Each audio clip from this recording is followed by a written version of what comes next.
Hello and welcome back to the SaaS Channel Series. This week I'm coming to you from Lisbon. And if you've been here before, you know the challenge. You walk through those tiny little streets across the city, you can find amazing coffee shops and restaurants straight next to the typical tourist traps that will charge you 12 euros for a mediocre pasta denata. So the difference between finding the right one and the wrong one is not about luck. It's all about knowing where to look for and what to look for. And this is exactly what I want to talk to you about. Finding the right, not coffee shop, the right partners.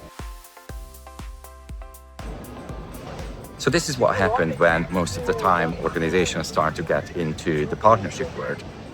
They either do the city tourist, wandering around without a plan, setting up a website, doing potential LinkedIn campaign and wait, or they go full tourist mode and start reaching out to each and every consulting partner, potential partner that they can think of. Neither of them will work. Either you end up with a lot of silence, or even worse, you can sign up a lot of partners who will never deliver anything for you.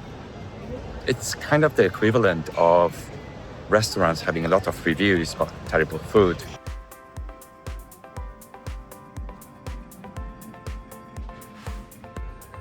So what I've learned, instead of focusing how to find partners, just flip it. Focus on how partners will find you. It's the equivalent of finding the right restaurant. You're not gonna search for the best place to eat in Lisbon, right? What you're gonna do, you're gonna look at the places that are full on Tuesday lunchtime.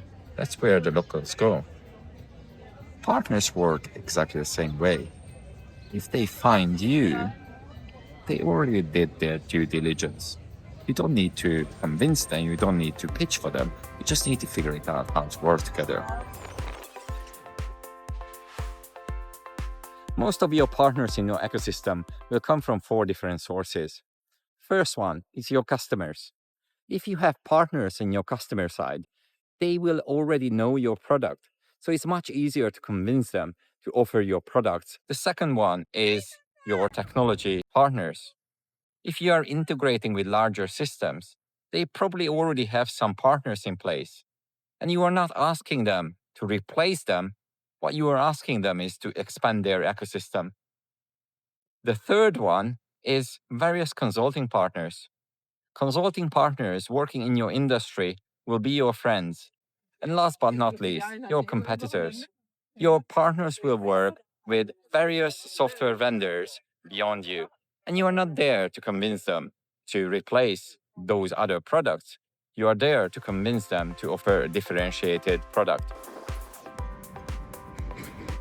So if you want the details of how I evaluate partner signals and not just celebrate them, you can find all the details in my latest article. Link is in the details as usual. Now it's time for me to find the right coffee shop where the locals go. Luckily, I found one, so it can help me.